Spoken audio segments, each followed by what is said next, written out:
Listo, perfecto.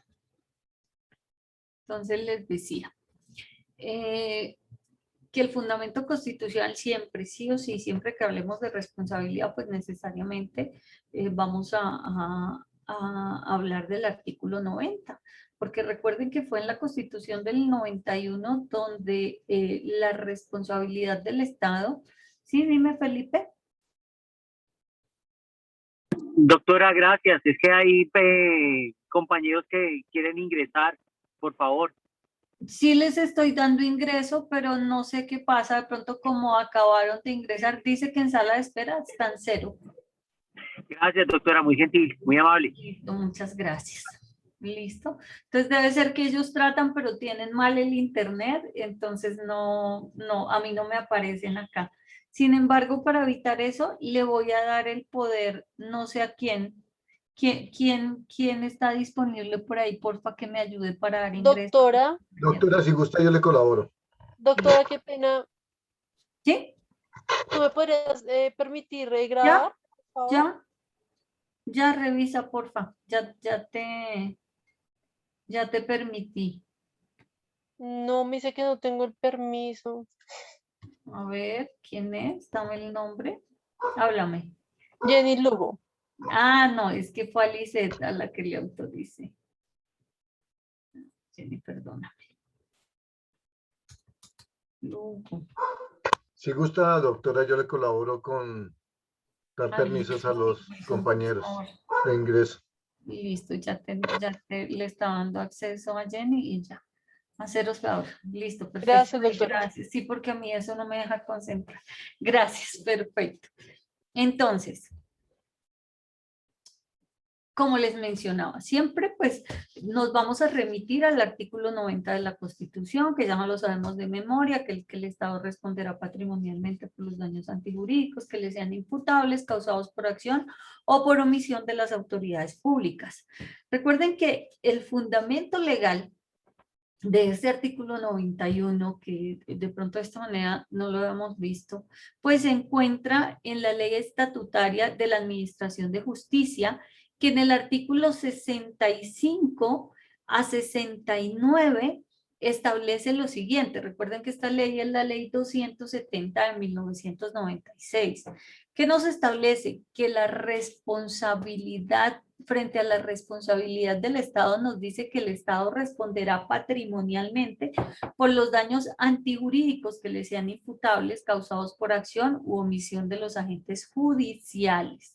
Adicional a eso, en los términos de este inciso, nos dice que el Estado responderá por el defectuoso funcionamiento de la Administración de Justicia. Entonces vean cómo nos dice que el Estado responderá por el defectuoso funcionamiento de la Administración de Justicia, por el error jurisdiccional y por la privación injusta de la libertad. Entonces vean cómo, por ejemplo, hoy ya salió nuestra reforma a nuestro código disciplinario. Y en atención a esa reforma, pues vemos que esa reforma debió entrar en vigencia, sí, el día de hoy, pero sin ninguna otra reforma. Sin embargo, el 21 de junio, si no estoy mal, no recuerdo bien la fecha, la Procuraduría General de la Nación, en atención a lo dispuesto por el Consejo de Estado, a lo dispuesto por la Comisión Interamericana en relación con el caso Petro, se hizo necesaria una modificación en estos términos de administración de justicia. En atención a eso, pues casi que no vemos salir esta reforma a nuestro, o no vemos salir este código, ¿cómo se llama? Código General Disciplinario, que ahora lo llamamos Código General Disciplinario y ya no Código Disciplinario Único, aunque pues decimos que esta disposición entra en vigencia dentro de 9 meses y en lo que refiere a la caducidad y a la prescripción, entra en vigencia hasta dentro de 30 meses. Y de hecho, estos cambios se dieron en atención a eso, al funcionamiento de la Administración de Justicia, porque le dieron poderes jurisdiccionales a lo que corresponde a la potestad disciplinaria. Entonces vean cómo a fin de evitar un desgaste o a fin de evitar un daño o a fin de evitar que el Estado sea responsable frente a la administración de justicia por error jurisdiccional y por la privación injusta de la libertad, y sobre todo ahora pues que se van también a tomar decisiones de tipo disciplinario, pues se hizo necesario pues realizar una reforma a la reforma antes de que saliera. Entonces, imagínense. Bueno. Cuando hablamos del defectuoso funcionamiento de la justicia, entonces tenemos que el defectuoso funcionamiento de la administración de justicia tiene una gran diferencia porque normalmente se tiende a confundir el funcionamiento de la administración de justicia con el error judicial. Entonces, la gran diferencia es que se produce en las actuaciones judiciales distintas a la expedición de providencias necesarias para adelantar el proceso o la ejecución de dichas providencias.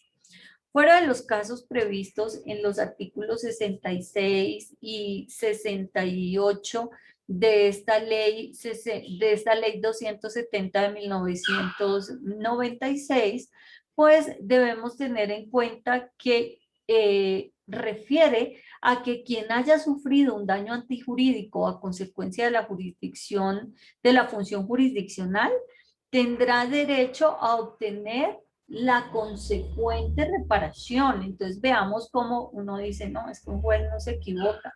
No, sí se equivocan y se equivocan tanto que se hizo necesario regular el funcionamiento de la administración de justicia, se hizo necesario crear un régimen para sancionar a la administración de justicia, a quienes ejercen la administración de justicia. Ellos tienen un régimen especial, tanto frente a su vinculación como a las investigaciones que se realizan, como a su desvinculación. Entonces, ellos tienen pues un sistema especial.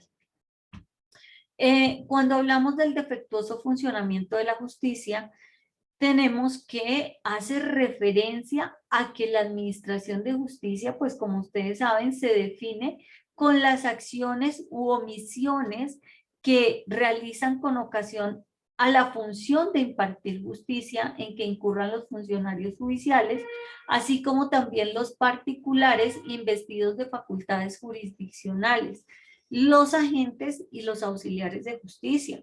Bueno, pues ustedes ven que si la administración de justicia profiere una mala decisión, imparte justicia de manera errada, sanciona a alguien o no lo sanciona o omite sancionarlo, pues tanto por una cosa como por la otra puede ser responsable el Estado en caso de que se llegue a haber vulnerado el patrimonio de la administración en atención a que llegue a causar daños a terceros o a los mismos funcionarios, ¿sí? Entonces, esto es importante tener en cuenta.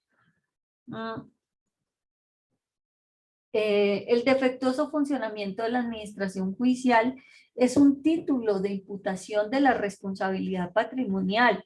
Recuerden que el Estado es de carácter subjetivo, en el que el daño antijurídico deriva de una situación anormal dentro de un proceso judicial, proceso en el que el servicio de la administración de justicia ha funcionado mal, o no ha funcionado, o ha funcionado en forma tardía. Entonces vea que el defectuoso funcionamiento de la administración no solamente se da por haber proferido el acto administrativo, se da por no haberlo proferido o por haberlo proferido de manera tardía. Entonces, en atención a eso, pues vean cómo, por ejemplo, en aquellos casos donde se debe impartir justicia, pero resulta que se dejaron vencer los términos y en atención a eso, pues se quedó en libertad un delincuente y ese delincuente sale a la calle y comete una falta, daña a alguien, mata a alguien. Entonces, en atención a esa situación, se le generó un daño a la administración, no solamente por el hecho de haber funcionado de forma tardía, sino por haber omitido funcionar o realizar las actuaciones según corresponde a la norma. Entonces, en este título de imputación de carácter subjetivo lo componen las siguientes características. Entonces, es importante establecer frente al tema que se produce frente a actuaciones u omisiones diferentes a las decisiones judiciales necesarias para adelantar un proceso o ejecutar una providencia. Entonces, vean que una de las principales características es que se da frente a las decisiones, frente a las providencias que se toman con respecto no solamente a aquellas decisiones de fondo, sino a las diferentes decisiones judiciales para adelantar un proceso o para ejecutar una providencia.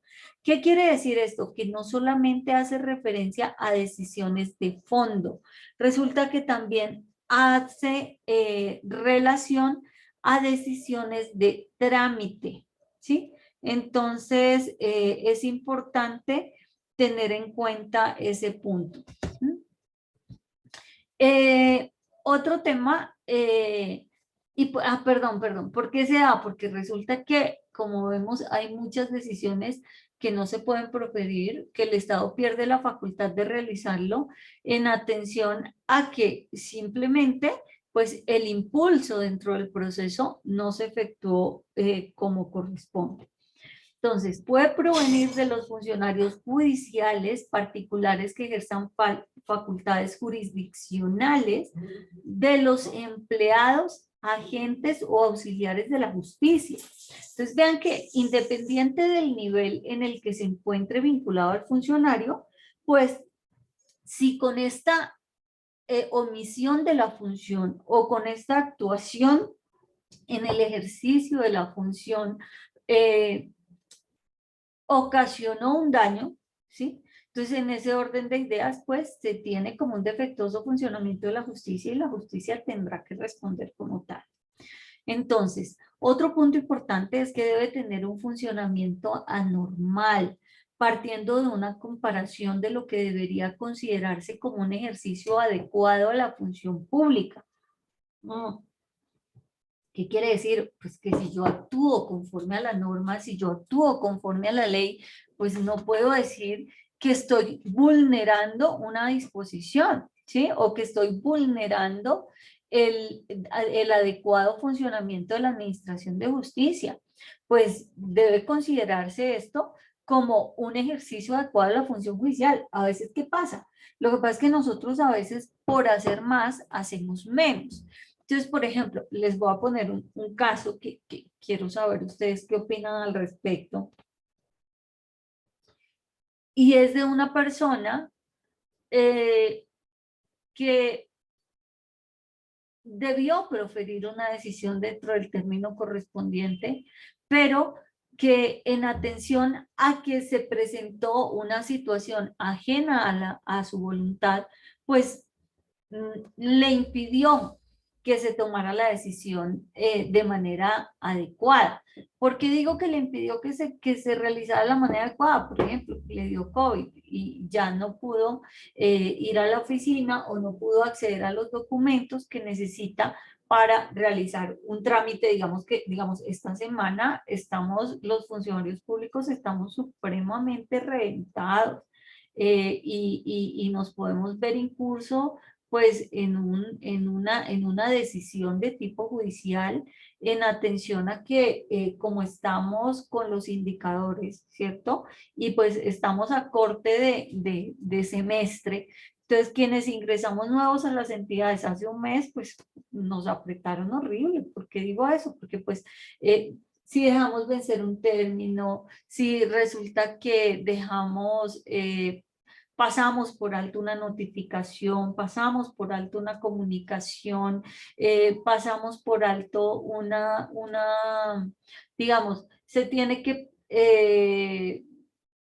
proferir una actuación mediante la cual se va a... ¿se va a qué? Se va a privar de la libertad a una persona. Pero resulta que en atención a que no se realizaron las actuaciones normales que se deben seguir dentro del procedimiento, dentro del debido proceso que se adelanta respecto de la investigación, pues no se pudo realizar dentro de los términos, y en atención a eso pues va a haber un mal funcionamiento, un funcionamiento anormal que, si bien es cierto no puede causar un detrimento, sí puede causar un daño, ¿sí? Y ese daño inicial puede ser que afecta a los indicadores de la entidad. En atención a eso puede ser que afecte, no sé, la contratación que se tiene que realizar dentro de un mes. Entonces veamos cómo esa situación anormal puede también afectar el funcionamiento no solamente del proceso de la administración de justicia, sino de lo que a ella la rodea.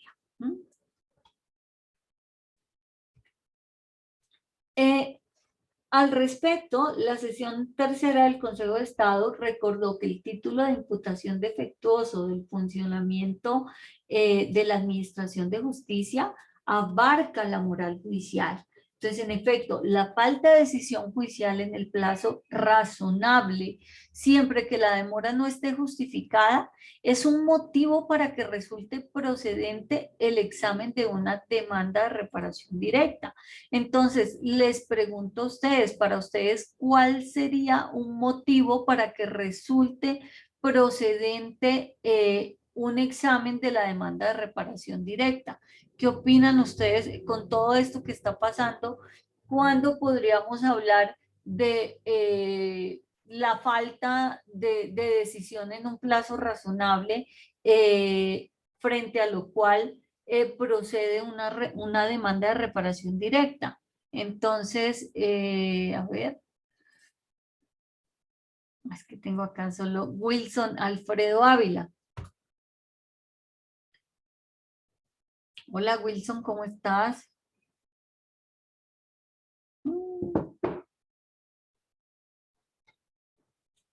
Bueno, va a tocar que me levanten la mano, porque si no me toca irme a cada uno, no. Y no me quiero desgastar en llamarlos y sentir que no están.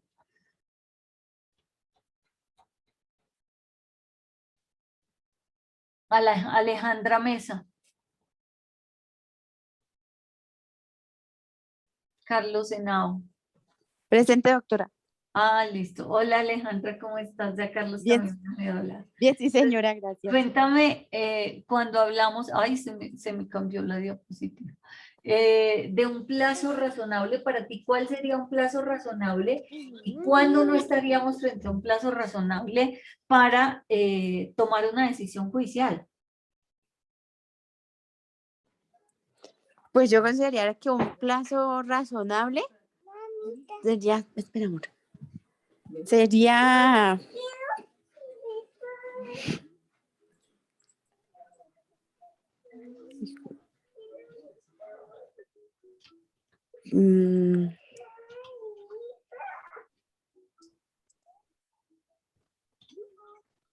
un plazo razonable. A ver, Carlos Henao, ¿qué piensas? Doc, pues yo diría que plazo razonable es a que termine tan pronto como sea posible, pero para la legislación sería todo aquel que se encuentre dentro del término de caducidad o de prescripción. Entonces, tenemos que, pues, recuerden que cuando hablamos de una mora judicial injustificada, porque es que ahí estaríamos frente a una mora judicial injustificada. Entonces, tal fenómeno, ustedes saben que contraría los derechos fundamentales y el debido proceso.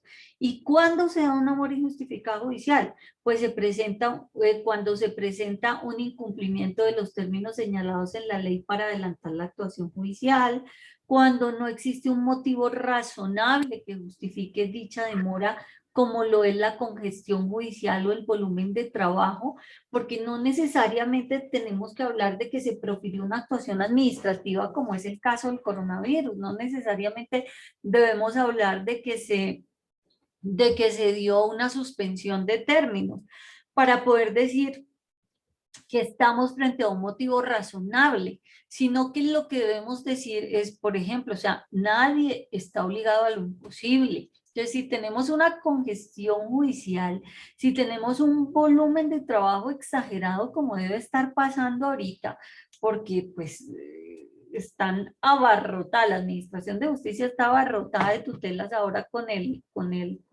concurso de la DIAN del que hablábamos, pues las que nos notifican son muy pocas, pero la verdad las tutelas que han puesto pues han sido una cantidad de tutelas innumerables donde pues en muchos casos se da para ¿cómo se dice? Para dilatar un proceso y en atención a eso desgastan la Administración de Justicia en estos temas que, pues la verdad yo sé que son importantes, pero que podrían en un momento dado resolverse bajo la jurisdicción ordinaria o bajo los trámites de las mismas entidades o evitarse en caso de que éstas realizaran pues las actuaciones de conformidad a la norma, ¿sí?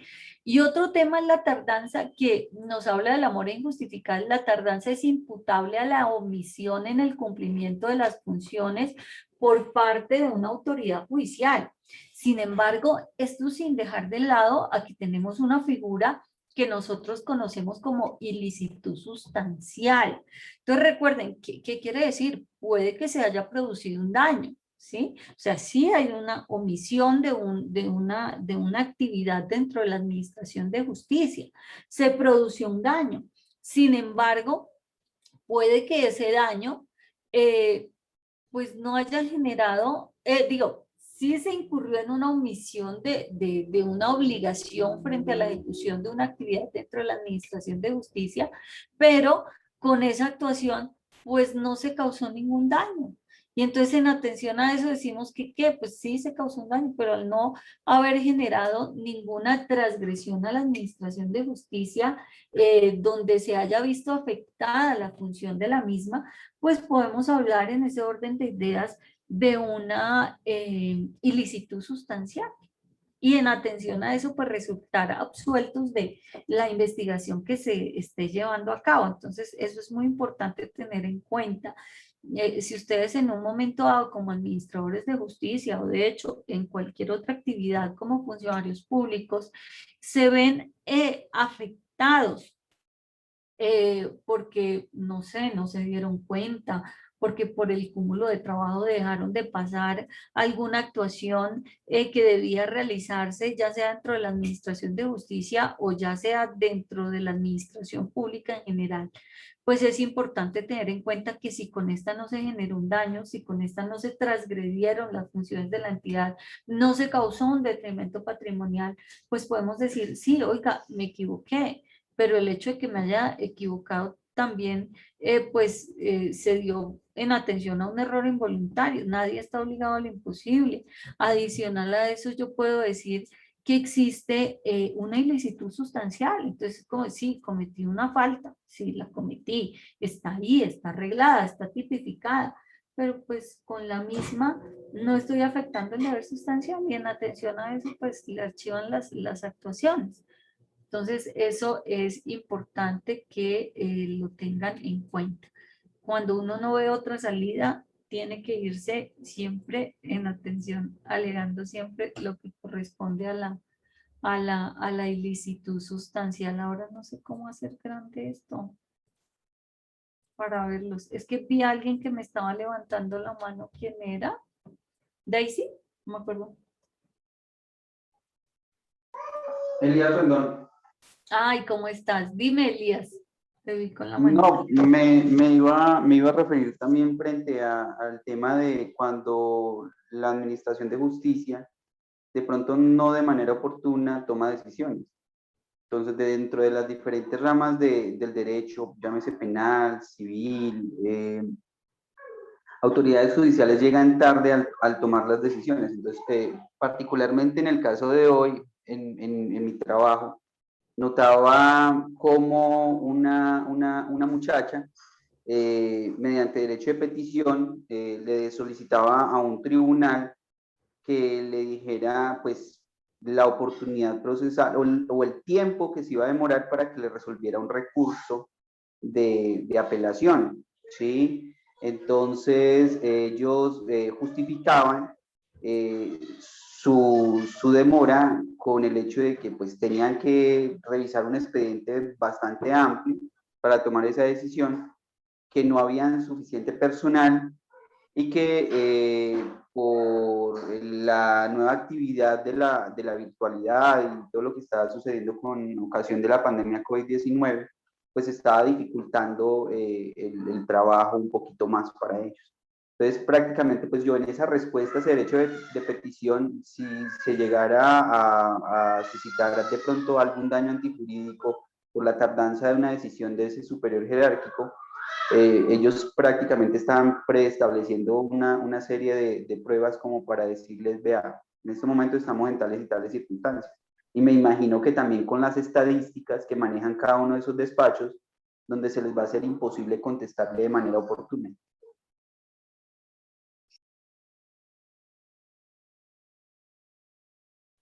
Totalmente de acuerdo, donde más se ve afectada, de hecho, y uno de los momentos donde más se ve afectada la administración de justicia y la administración pública es frente al el momento donde tienen que resolver los recursos o tienen que resolver derechos de petición. Entonces, resulta que a veces se les olvida que la administración de justicia, a su vez,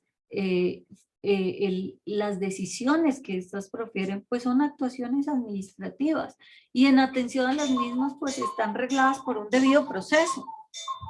Y en atención a dicha situación, dependiendo del caso concreto que se esté investigando, pues deben sí o sí realizar una ponderación de actividades. Mire, les decía, el día de hoy yo estoy supremamente agotada. Ha sido una semana bastante compleja porque pues entré a trabajar, soy nueva en la entidad, entré a trabajar hace 2 meses y no sé si afortunado o desafortunadamente pues soy una de las personas que tiene mayor experiencia. Entonces, ¿qué pasó? Todos los chicharrones que tenía todo el mundo, eso que le dicen a uno, ay, llegó el nuevo, entonces no, y este más o menos conoce el tema, entonces, ¿qué comenzaron a hacer? Pues todos esos procesos que tenían engavetados y que ya estaban a puertas de prescribir o caducar en atención a que entraba en vigencia la nueva norma, que no sabían si iba a desaparecer la caducidad o no, si se iban a dar los 9 meses o no se iban a dar los 9 meses, si iba a entrar en vigencia de manera inmediata o no. Entonces, ¿qué hicieron? Pues todos me los empacaron a mí. Entonces, hoy que se hacía el corte, en lo que refiere pues a lo que corresponde a la administración de justicia, me decía el jefe, Luz Mary, hace falta estos 2 cosas. Yo le decía, mire, o sea, no puedo, en serio, llevo sin dormir todo el mes para dejarle al día todo lo que los demás dejaron de hacer en 5, en 4 años. Entonces, pues yo creo que no es justo. Y me dice, sí, yo lo sé, pero pues te cuento que yo creo que por más que hicimos, pues los indicadores se van a ver afectados. Entonces veamos cómo con la falta de la decisión judicial, con la falta de justificar un plazo razonable frente a las actuaciones, no solamente se transgrede el funcionamiento de la justicia como justicia, sino de la administración pública, porque las decisiones que toma un juez, de esas decisiones también dependen muchas otras decisiones de tipo administrativo que se estén adelantando. Sí, entonces, por ejemplo, una suspensión de un concurso, por ejemplo, una suspensión de una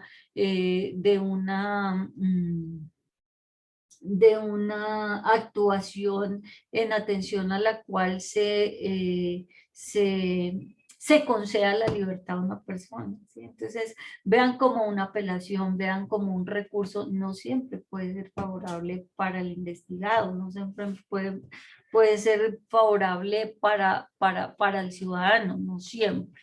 No para el administrado, como yo sé que critican mucho la palabra administrado, pero la verdad es que yo la uso mucho porque para mí no deja de ser.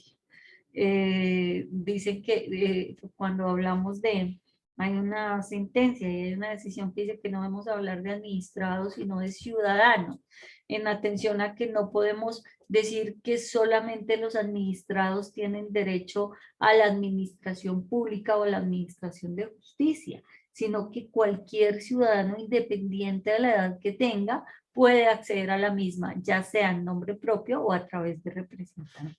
Entonces esto pues para que lo tengan en cuenta. Pero para mí siguen siendo administrados, porque si yo no vinculo a una persona a un proceso, pues difícilmente voy a poderle comunicar, notificar una decisión. Entonces, pues en atención a eso, para mí, personalmente, respeto esa posición, pero siguen siendo administrados. Bueno, según la corporación, esto ocurre cuando no existen factores que ameriten sobrepasar los términos fijados en la ley, dentro de los cuales se puede encontrar la complejidad del asunto. Entonces, recuerden que la misma norma, si ustedes son funcionarios públicos o bueno, también litigantes, se dan cuenta que también la misma norma trae sus señalamientos. Entonces dice, cuando es uno o más los investigados, cuando son uno o más los judicializados. Entonces, en atención a eso, pues el término no va a ser de 6 meses, sino que se puede ampliar a 12, puede ampliar a 8. Entonces, vean cómo la misma norma a veces fija términos en atención a la complejidad del asunto, al comportamiento del recurrente, a la forma como haya sido llevado el caso, al volumen de trabajo que se tenga en el despacho de conocimiento y a los estándares de funcionamiento que no están referidos en los términos que señala la ley, sino al promedio de duración para los procesos de tipo por el que se demanda la mora. Entonces yo pues sí puede existir una mora, y de hecho mire, en los juzgados casi nunca, pero no porque no quieren, casi nunca pueden cumplir con los términos, y sobre todo con esos términos de resolver los recursos.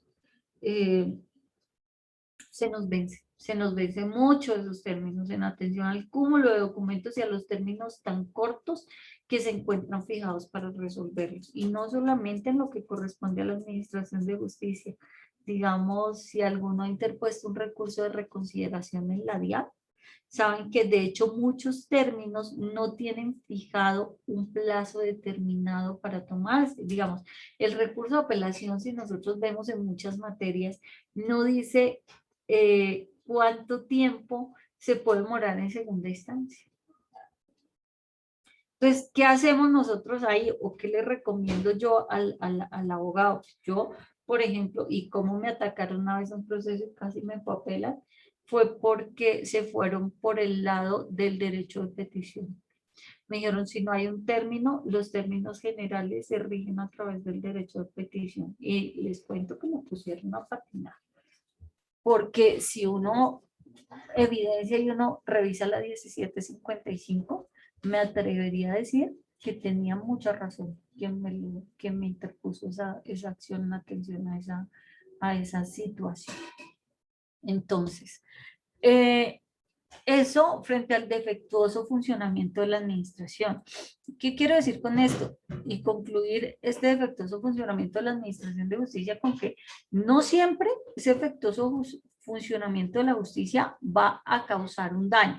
Es decir, no siempre por el defectuoso funcionamiento de la justicia se va a tener que reparar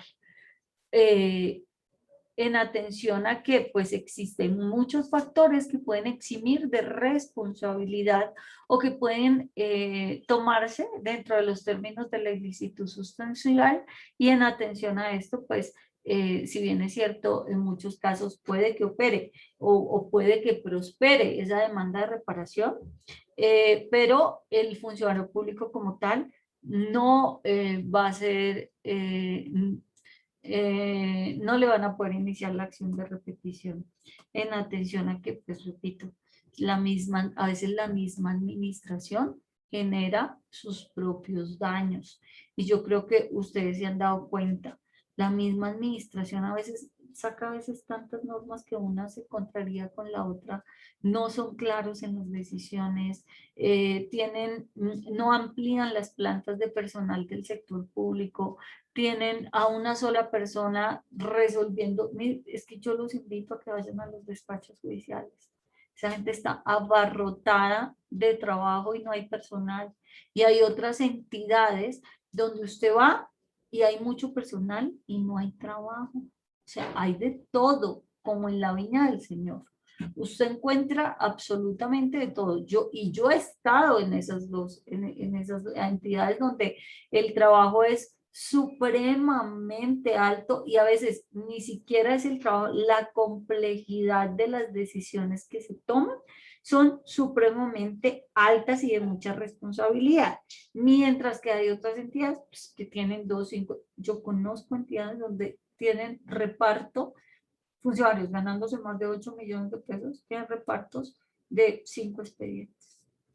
O sea, 5 expedientes, me dice 5 expedientes, uno los revisa en una semana, independiente del número de folios que tenga, de la complejidad que tenga. O sea, pero hay entidades donde a veces esa equidad no se presenta y es un defectuoso funcionamiento, no de la administración de justicia, sino de la función pública, ¿sí? Que no vigila ese tema o que de hecho ustedes, no sé si ustedes han ido a las rendiciones de cuentas o si han estado en una rendición de cuentas.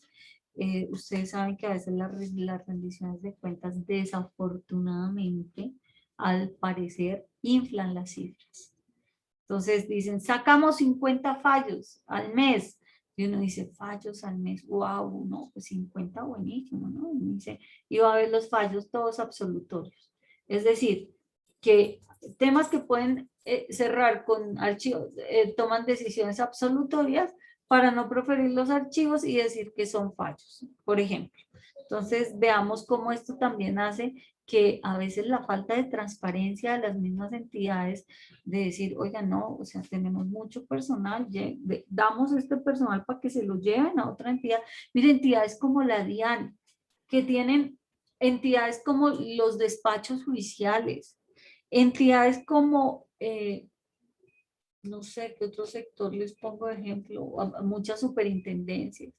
Están abarrotadas de trabajo y no tienen personal. Entonces, a veces esto hace que se dé ese defectuoso funcionamiento de la administración de justicia. Otro punto importante, por favor, si alguien va a intervenir, me puede interrumpir porque no estoy viendo las manitas levantadas porque tengo las diapositivas abiertas. Quienes han expuesto saben que a veces se enreda uno totalmente. Bueno, cuando hablamos del error jurisdiccional, resulta que tenemos varios presupuestos en lo que refiere al error jurisdiccional. Tenemos que se sujetará a presupuestos como son, primero que el afectado deberá haber interpuesto los recursos de ley en los eventos provistos en los artículos 70, excepto en los casos de privación de la libertad del imputado, donde se produzca en virtud de una providencia judicial. Es importante tener en cuenta que otro tema refiere al error judicial a la providencia contentiva de un error que deberá estar en firme. ¿Qué quiere decir con esto? Que si el error se puede subsanar, ¿sí? Si no se interponen los recursos frente al error, una vez evidencia, puedo yo misma dar pie para que se subsane esa situación. Entonces, yo puedo interponer las nulidades hasta determinada parte del proceso. Si no lo hago dentro de los términos legales, pues ¿qué pasa? Puedo subsanar esa situación.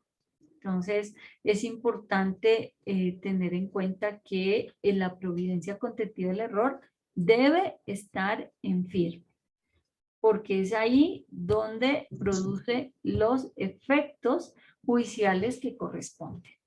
La sección tercera del Consejo de Estado recordó que el error judicial puede llegar a comprometer la responsabilidad patrimonial del Estado y puede ser de diversos tipos.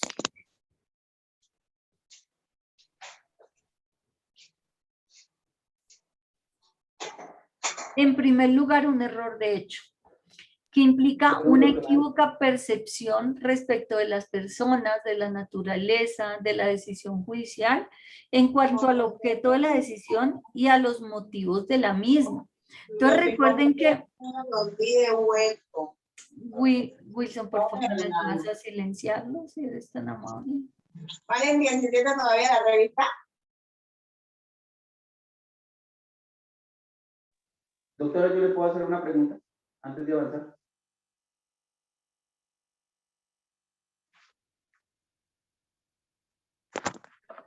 Ya, qué pena, es que Wilson me silenció y no sabía cómo. Dije yo silenciar a todos. Dime, Elías. Respecto de que la providencia debe estar en firme, ¿sí? Y se tuvo que haber agotado toda la etapa de los recursos.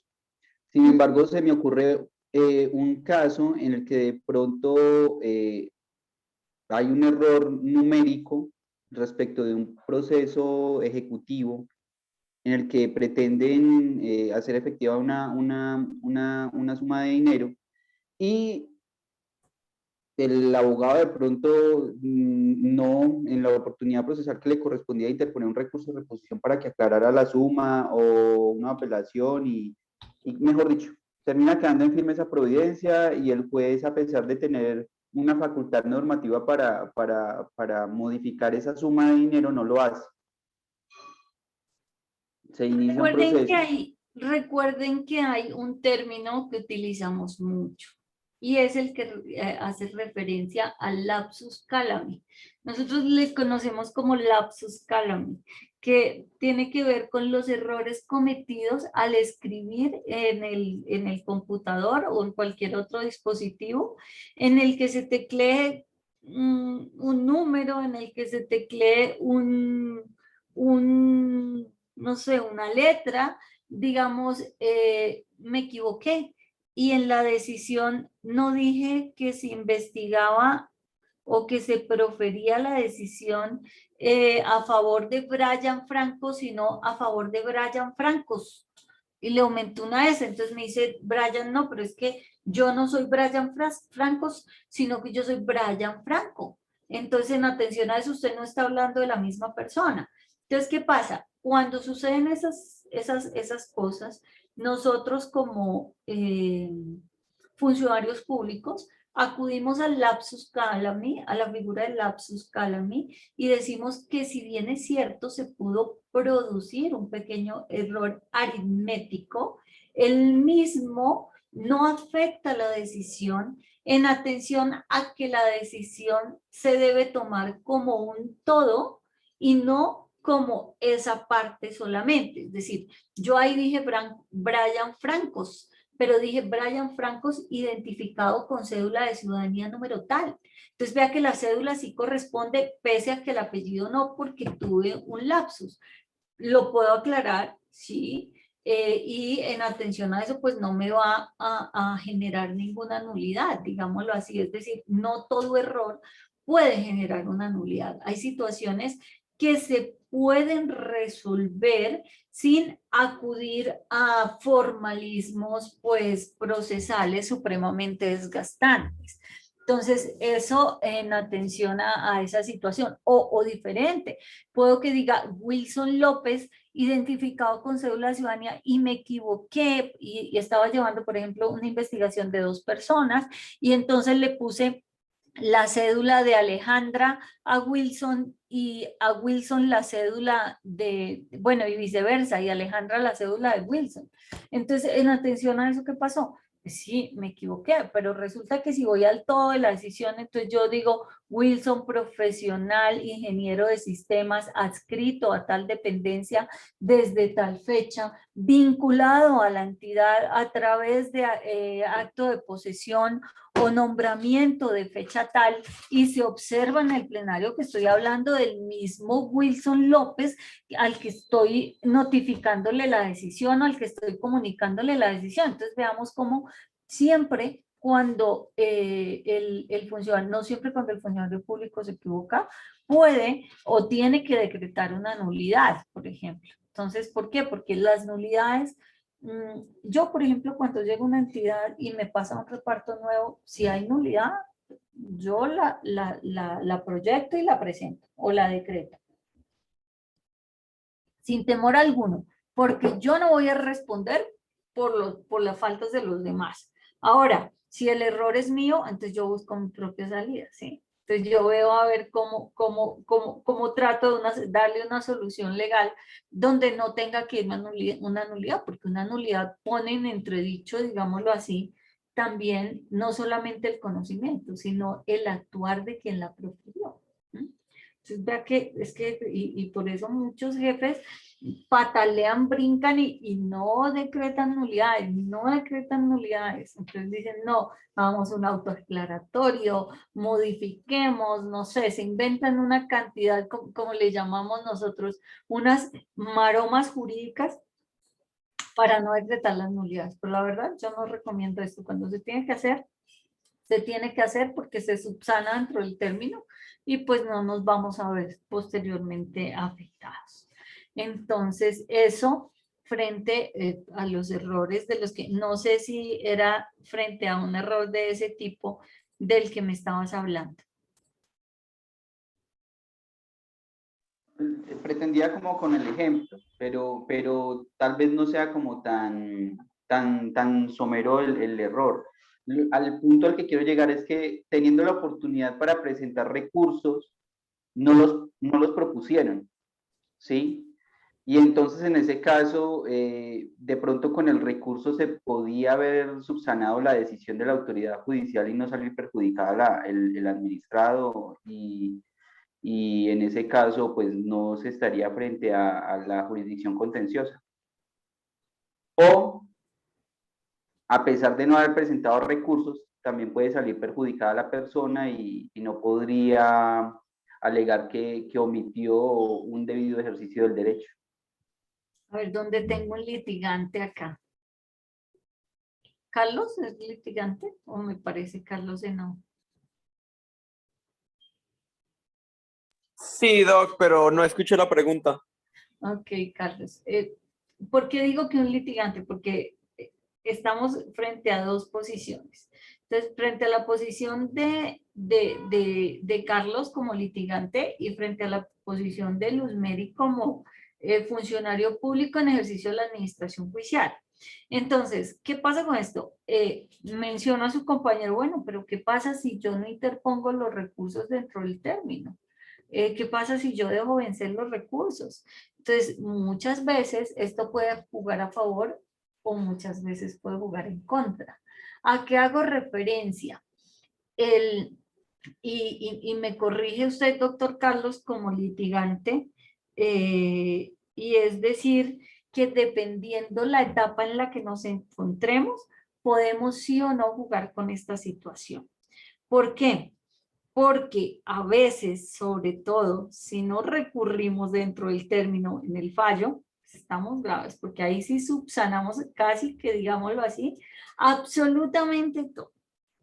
Porque con el fallo, uno siempre le pone una clausulita por ahí que dice que se subsanan todas las irregularidades que pudiesen haberse presentado en el proceso. Ahora, si lo hago antes del fallo, ahí sí puede jugar a mi favor. Ahora, existen también muchos litigantes que pese a que observan las irregularidades de la administración al inicio de la providencia, prefieren, al inicio de la investigación, prefieren esperarse al final en atención a que a veces la administración se demora mucho tiempo y no toman las decisiones y cuando ya se dan cuenta que los expedientes van a caducar o van a prescribir, toman la decisión a la ligera. Entonces es ahí donde sacan su as debajo de la manga y comienzan a solicitar pruebas y comienzan a interponer nulidades, todas las que a ustedes se les ocurra porque las nulidades tienen recursos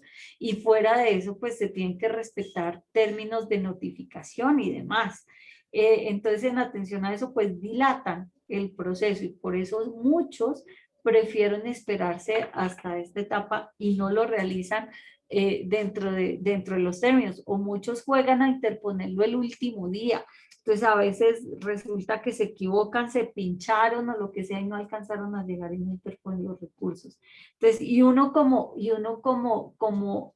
autoridad también está como pendiente de la hora, o sea, cuando es un proceso que es de bastante envergadura, como que todo el mundo está encima del proceso, como que, ¿sí? Tiene una como incidencia social o administrativa o dentro de la misma entidad importante. Entonces uno es, ya llegó el abogado, interpuso recursos, mejor dicho, uno está que se ejecutó. Y a veces pues ni le importa, a veces ni queda cuenta si se notificó o no se notificó. Entonces esto es importante tenerlo en cuenta. Entonces, ahora sí, cuéntanos tu posición, Carlos. Doc, pero repíteme, porfa, es que no sé muy bien sobre qué me la pides. O sea, si sobre lo que hablas de la nulidad, efectivamente los litigantes hacemos eso, sin embargo, ahí es donde la autoridad debe tener presente que cada vez que cambiemos de etapa, debe sanear el proceso. Eso es algo que tienen que tener en cuenta todos los funcionarios que dirigen algún proceso, ya sea administrativo, tanto un proceso policíaco como ya sea en términos de jurisdicción.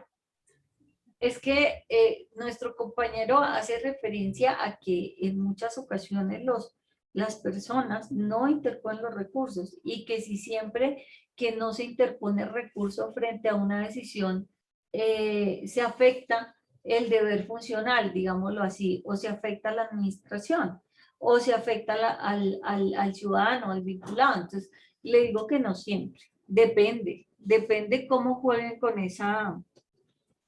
con esa situación. Pues Doc, yo diría que tendríamos que ver la implicación en cada caso concreto, ¿no? Tenemos que recordar que no recurrir una decisión quiere decir que yo estoy de acuerdo o que no encuentro ningún vicio en ella y me tendré que atener a las consecuencias de ello. Ojo, depende la etapa y depende el proceso. ¿Por qué digo esto? Porque no siempre el hecho de que el sujeto procesal o el apoderado haya omitido de pronto o no haya evidenciado alguna nulidad, quiere decir que con cada etapa se subsana. Hay un tema que toca Carlos y es importante. Es deber de la administración y la administración debe seguir un debido proceso a fin de corregir sus errores, ¿sí? Sus propios errores. Entonces, no siempre se da a través de la nulidad, muchas veces sí se profieren actuaciones aclaratorias o se envían copias, depende la situación que se haya transgredido. Pero resulta que no siempre el hecho de que el apoderado o el sujeto procesal no lo haya observado en su momento, o el investigado no lo haya observado en su momento, quiere decir que pierda la opción de poderlo realizar más adelante, porque hay un debido proceso que sí se debe respetar, y ese debido proceso es un principio constitucional. Entonces, Doc, pero una pregunta. dime. Cierto, supongamos que yo no observo un vicio, ¿sí? Pasa la etapa de saneamiento. Ah, no, ahí sí ya no hay nada que hacer. Por eso te digo, depende de la etapa. Ok. Depende de la etapa, pero sí, en ese orden de ideas sí tienes toda la razón. Listo. Ay, ahora se me perdió mi pantallita. Ahora sí. Bueno, entonces, la sección tercera del Consejo de Estado recordó que el error judicial puede llegar a comprometer la responsabilidad patrimonial del Estado y puede ser de diversos tipos. Entonces, en primer lugar, como ya les hablaba, hablamos del error de hecho, que implica una equívoca percepción respecto de las personas, de la naturaleza de la decisión, en cuanto al objeto de la decisión y a los motivos de la misma. Ojo aquí con la ignorancia supina, que es el hecho de que de que hay situaciones de las que en atención al cargo y en atención a la formación que tengo, debo, en atención a esta situación, conocerla. Entonces, situación que debía y podía conocer. Entonces, aquí se tiene que tener mucho cuidado con ese punto, ¿sí? De otra parte, el error puede ser de derecho. el cual puede concretarse en 4 modalidades específicas. La primera, la violación del orden positivo, la falsa interpretación del orden positivo, la errónea interpretación del orden positivo. La violación por aplicación indebida del orden positivo. Adicional a esto, resaltó que para que proceda la referida responsabilidad, es necesario que el afectado interponga los recursos de ley y que la providencia efectúe o reconozca el error de la decisión que se encuentra en firme. Entonces, atención a eso, pues aquí es donde decimos, pues la entidad, si bien es cierto se equivocó, lo puede subsanar y puede en un momento dado proferir una nulidad de lo actuado. Entonces, digamos, en estos días he proferido un montón y he tenido que rehacer términos de comunicación y términos de notificación. Entonces, resulta que a veces no es solo, ay, sí, profiero una nulidad de una actuación administrativa que se te haya tomado dentro del proceso de pruebas, porque resulta que si las mismas se niegan, pues procede el recurso de apelación. Entonces, en ese orden de ideas, si decreto la nulidad de lo actuado, pues tengo que rehacer los términos no solamente de la comunicación, sino también de la notificación. Entonces, hay errores, pero son errores que pueden ser errores judiciales, pero no siempre pueden afectar patrimonialmente a la entidad o al judicializado. Entonces, en atención a esto, ¿qué quiere decir? Pues que sí, se presenta un error, se decreta una nulidad, se realizan las comunicaciones, se rehacen los términos y queda subsanada la situación, sin que con esto se vaya a afectar posteriormente a la administración de manera patrimonial. Dice que también puede ocurrir que se presentan distancias entre la realidad material y la procesal, en tanto no se decretaron pruebas conducentes para determinar el hecho relevante para el hecho o porque la decisión judicial se fundamentó en un hecho que posteriormente demostró que era falso. Entonces, resulta que a veces, pues, la realidad material y la realidad procesal pueden cambiar en atención a la legalidad de las pruebas. Entonces aquí es muy importante verificar ese tema. Resulta que hay muchas pruebas que son reales, hay pruebas que efectivamente comprometen la responsabilidad del procesado. Sin embargo, si esas pruebas no son decretadas o no se incorporan dentro de la etapa procesal pertinente, sobre todo, es un tema que ha sido muy discutido, pero sobre todo el decreto, si no se ha realizado en la etapa procesal pertinente, pues resulta que puede afectar el proceso, la totalidad de un proceso. Entonces, si es un proceso normal, un proceso por, no sé, unas lesiones personales, listo. Pero si se trata, por ejemplo, de un enriquecimiento ilícito, ahí es donde vemos comprometida en cierta forma, en mayor grado, la responsabilidad de la administración. ¿Por qué? Porque la administración está dejando de percibir un dinero al que tenía derecho en atención a la irresponsabilidad con que se profirió la decisión. Entonces vean cómo un auto de pruebas resulta que, por ejemplo, se puede dar un fallo, ¿cierto? Pero en el fallo, yo fundamenté el fallo en unas pruebas que no fueron incorporadas al plenario dentro de la etapa procesal probatoria pertinente. Ahí está su nulidad. Y con eso puedo ganarme yo una prescripción o una caducidad en el proceso. Y que lo archiven y evitar que sea sancionado mi cliente. Entonces, vean que eso es supremamente importante tener en cuenta. El error normativo de derecho supone equivocaciones en la aplicación del derecho, pues se aplicó el caso concreto una norma que no era relevante o se dejó aplicar una directa o indirectamente aplicable al mismo, y cuando se aplicaron normas inexistentes, derogadas u otros similares. ¿Qué pasa? Resulta que sabemos, porque de hecho no solamente muchos funcionarios, ¿quién no ha copiado una vez en su vida una providencia de otro compañero que le diga, usted tuvo un caso parecido, ¿será que usted me puede prestar la providencia para guiarme de la misma? Y hay muchas cosas que pues uno copia a la suya y pues porque encajan perfectamente. Pero a veces entonces tomamos decisiones sin verificar las normas a las que estoy haciendo referencia. Se presenta mucho cuando hay esta transición de normas, como es el caso que se va a presentar ahorita el Código Disciplinario y el Código General Disciplinario, porque si bien es cierto, ya muchos conocíamos el Código Disciplinario Único, ya sabíamos que se iba a dar una reforma que era la Ley 1952, pero adicional a eso vemos que mesecitos antes salió una reforma a la reforma.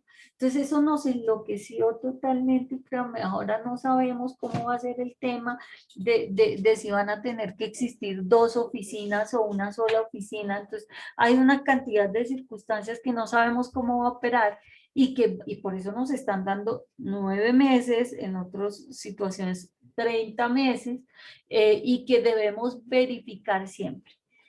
Si vamos a referir una norma dentro de una actuación administrativa, verifiquemos que la misma se encuentre vigente, que no haya sido modificada, que no haya sido derogada. Entonces verifiquemos siempre esta situación. Debe producir, se presenta mucho con el Código General del Proceso y el Código de Procedimiento Civil, por ejemplo. Muchísimo. Debe producir un daño personal y cierto que tenga la naturaleza de antijurídico, es decir, que el titular no tenga la obligación jurídica de soportar, y con ello entonces se excluyen las decisiones que se mueven en la esfera de lo cuestionable o las sentencias que contienen interpretación válida de los hechos o de los derechos. Entonces, adicional a eso, la equivocación del juez o del magistrado debe incidir en la decisión judicial en firme. En efecto, el error debe radicar en un equivocado enjuiciamiento. Entonces tenemos que ver si esas disposiciones que estoy incorporando a la decisión, ¿cierto? Que estoy tomando como punto referente de la decisión, corresponden a aquella que respalda la decisión final que voy a tomar. Entonces, es importante sí tenerlo en cuenta. Porque ahí sí ya lo podemos pelear de pronto como funcionarios un poquito. Con todo, el alto tribunal concluye que el juicio de responsabilidad del Estado por error jurisdiccional debe realizarse en atención a las circunstancias de caso concreto, a partir de las cuales se determinará si la actuación judicial es contentiva de hierro alguno o no. Entonces, sí debo probar el hierro. Puede ser de oficio o puede darse también a petición de parte. Entonces, eso es muy importante que lo tengan en cuenta. Frente a lo que corresponde a la privación injusta de la libertad. Entonces, quien haya sido privado de la libertad podrá demandar al Estado en reparación de perjuicios. La persona que ha sido privada de la libertad y luego es dejada en libertad por cualquiera de las opciones de ausencia de responsabilidad penal, lo cual faculta para demandar al Estado en reparación de perjuicios. Mire, les voy a contar un caso. Yo tengo un compañero, de hecho también es docente, no les voy a decir el nombre porque les dio clase a ustedes, no es algo malo, pero pues no me ha autorizado para referirlo. Él era funcionario de una entidad pública y él había comprado un vehículo. Y ese vehículo, él lo compró, mentira, él vendió un vehículo, un carro que le había dejado su papá. Pues era un carro viejito que no costaba mayor cosa, entonces pues acostumbraban antes y de hecho todavía lo siguen haciendo, y si ustedes lo han hecho, ojo con eso, vayan y arreglen esa situación. Habían dejó el traspaso abierto. Yo sé que estos casos se presentan mucho. Dejó el traspaso abierto y en atención a que fue ese traspaso abierto, resulta que él se encontraba por casualidades de la vida de comisión de servicios en La Guajira. Y resulta que encontraron el carro en La Guajira, el carro que la había vendido con traspaso abierto, lo encontraron en La Guajira, se escaparon, los que iban no lograron capturar a nadie y el carro se encontraba cargado de droga. Ahí vienen a quién fueron a buscar. Primero, pues al dueño del vehículo. Claro, él entró a decir que no, que él había vendido el vehículo, que tenía un documento, etcétera, etcétera. Fueron a revisar los datos de las personas a las que les había vendido y mire que se trata de un funcionario público. Estas personas a las que les había vendido no existían. Eran personas que ya habían fallecido, habían falsificado los documentos.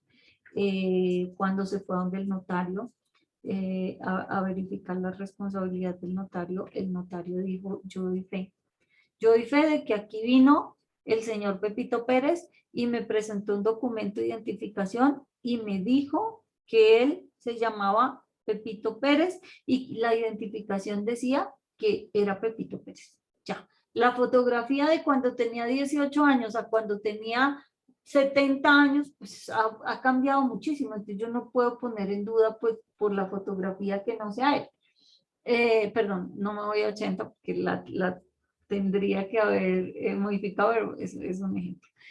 La tendría que haber actualizado en cuanto a los hologramas y demás, pero en ese caso, entonces el notario dijo, no, pues aquí vinieron dos personas y yo lo que dije, di fe de que efectivamente vinieron dos personas quienes manifestaron decir ser fulanitos de tal. Hasta ahí. Ahora por eso biométrico. Es importante tener en cuenta que muchas notarías ahora tienen ¿cómo se llama? Ay, lo de la huella, que identifican y que eso está... Biométrica. Exactamente, y eso está conectado directamente con la Registraduría Nacional del Estado Civil. Entonces, se han logrado capturar a muchos delincuentes con esta, y de hecho creería que ya casi todas las notarías lo tienen. Yo les recomiendo que si van a hacer un día algún proceso, lo hagan, no haciéndole propaganda a ninguna de ellas, pero como por seguridad jurídica, yo siempre busco que tenga este sistema. Sí, ahora sí, ¿quién me iba a hablar? Entonces les sigo comentando el caso. Entonces, mientras se resolvió todo el tema, pidieron las pruebas y sí, señor, ¿usted dónde estaba? Estaba de comisión en La Guajira. Entonces, en atención a eso, mientras se resolvió el caso y todo, estuvo casi un año en la cárcel, fue desvinculado a la entidad donde trabajaba, entonces se presentaron una serie de situaciones que vean que solo ahí no están afectando patrimonialmente, o sea, no están solamente afectando patrimonialmente a la entidad en atención a la actuación que tomó, sino también en contra de quien se profirió la decisión. Ahora, depende de si ejecuta las acciones o no para reclamar.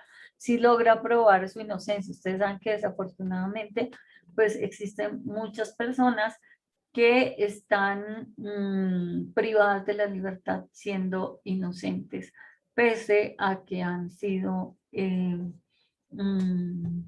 a que según los actos administrativos proferidos por la Administración de Justicia, establece que son culpables. Pero de hecho hay algunas universidades que tienen estos programas a efectos de realizar defensas,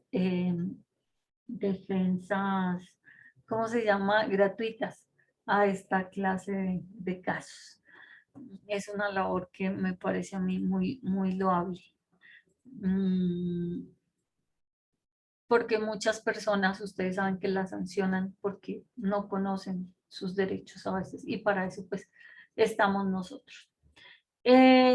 En atención a eso, pues imagínense, mientras logró probar todo, lo habían destituido de su trabajo, había perdido su trabajo, su esposa lo dejó, sus hijos se alejaron de él, un hijo se suicidó. Entonces, mire toda esa clase, con todo lo que se presentó a raíz de una situación, pues de un simple error en un documento, el no haber realizado una serie de coincidencias que llevaron pues a presumir que él era quien había cometido la falta, pero ya luego se pudo probar que no. La privación injusta de la libertad encontró su apoyo en el artículo 90 de la Constitución y en el artículo 414 del decreto 2700 del 91, del cual se desprenden que la primera parte contiene el título genérico de la imputación por privación injusta de la libertad, el cual es calificado porque exige que la medida haya sido injusta y que la segunda parte del artículo establece 3 eventos. Responsabilidad objetiva, porque el hecho no existió, el sujeto no lo cometió o la conducta investigada no constituía un hecho punible. Entonces nos deben decir cuál de las 3, ¿no? No nos pueden decir que son, que son las 3, ¿no? Que el hecho no existió es diferente a que el sujeto no la cometió, porque resulta que en el caso de que les estoy exponiendo, el hecho sí existió, el carro estaba con drogas y había una irregularidad, pero el sujeto pues no fue quien la cometió, fueron otras personas. O que la conducta investigada no constituía un hecho punible, también puede ser, porque resulta que cuando fueron a revisar, pues si bien es cierto llevaba marihuana, pues estaba autorizado para hacerlo, por ejemplo, ¿sí? ¿Por qué? Porque tenía una clínica autorizada para, no sé, realizar farmacéuticos o más, entonces tenía un permiso especial que le permitía transportarlo, entonces bien es cierto, aparentemente estaba frente a un hecho punible, ¿sí? La estaba cometiendo una persona, la conducta investigada no constituía hecho punible. Entonces, esto en atención a esa situación. Ahora, es importante establecer que el 10 de junio del 2009, la sección tercera del Consejo de Estado precisó que todos los eventos de privación injusta de la libertad deberán ser a título objetivo.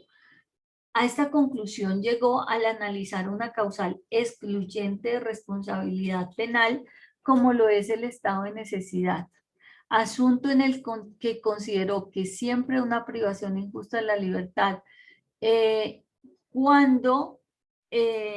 no siempre una situación, una privación injusta de la libertad se da como fin de un proceso que termine con una sentencia condenatoria. Entonces, a veces en atención a que se pueden tomar medidas referentes a la necesidad o al peligro en el que se esté, en el que esté la comunidad o la actuación, pues pueden tomarse algunas decisiones de privación de la libertad, pero si no es culpable, pues se tiene como una privación injusta. El Consejo de Estado ha revisado el concepto de privación injusta de la libertad en varias oportunidades y desde la perspectiva del concepto que trae la norma que contiene el artículo 414, donde concluye que dicho ordenamiento se debe tener como una típica responsabilidad objetiva, en el cual basta con demostrar un daño proveniente de una sentencia absolutoria en la que debe constar o que el hecho no existió o que el actor no la cometió o finalmente que su actuación no constituye un hecho delictivo. Aquí solo basta con que se demuestren los requisitos contenidos en el artículo 414. Este artículo 414 nos dice, es uno de los pocos casos en que el legislador ha resuelto por la ley la situación fáctica, no dejándole al juez ninguna alternativa distinta de valoración jurídica. Es decir, que no le está permitido manejar la faceta relativa que ostenta la falla del servicio. ¿Esto a qué hace referencia? A que no siempre la privación injusta de la libertad o no siempre puedo, no siempre la privación injusta de la libertad se puede generar con una sentencia sancionatoria. A veces puede que como consecuencia de un proceso se prive de la libertad, pero con posterioridad se dé una sentencia absolutoria. Entonces, en este orden de ideas, lo que se hace es que en atención a la irregularidad de la actuación, pues pueden también el Estado tener cierta responsabilidad. Y no solamente en esta materia, sino también en materia administrativa o frente a lo que corresponde a la administración pública. No a veces cree que porque profiere un auto de archivo, nadie le va a decir nada y no dice, ay, saque ese archivo rápido, ¿quién va a alegar un archivo? Nadie. Pues resulta que a veces sí. ¿Por qué? Porque yo puedo alegar un archivo, por ejemplo, saliéndome un poquito del tema, pero para que me lo entienda mejor, yo puedo alegar un archivo en materia disciplinaria diciendo que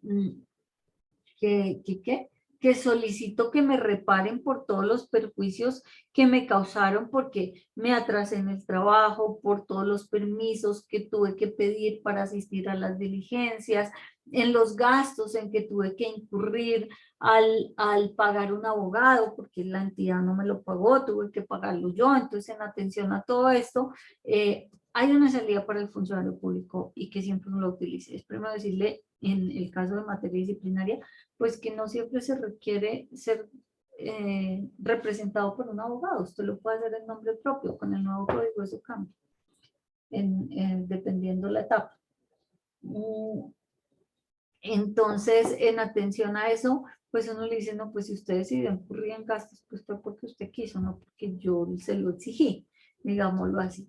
Entonces, uno se sale como por ese lado, y la otra es que pues usted como funcionario público también tiene una obligación, y esa obligación es de comparecer a las diligencias a las que he citado dentro de los procesos de tipo administrativo, judicial, etcétera, etcétera, que adelanten las autoridades públicas. Entonces, eso es importante que lo tengan en cuenta. Bueno, yo creería que ya los dejo en paz. Presento excusas, pero pues la verdad me pusieron a correr con este tema, me pidieron el favor y pues imposible no hacer el favor a la universidad que nos ha dado tanto. Entonces, y también pues para ayudar a sus compañeros a que cierren ese ciclo rápido. Nada, nos vemos mañana. Les agradezco mucho. Que descansen. Igualmente. Chao. Gracias, Doc, muy amable. Bueno, chao. Muchas gracias, doctora. Feliz noche. Gracias, doctora. Hasta mañana. Hasta mañana, que descanse. Gracias, feliz noche. Chao, Madeleine. Gracias, Wilson, por la ayuda. Hasta luego, doctora, gracias. Chao, Felipe. Ya puedes, Wilson, cerrar. Listo, bueno. Tú tienes el poder. Listo, chao. Muy buenas noches. Hasta luego. Feliz noche, muchas gracias. Gracias.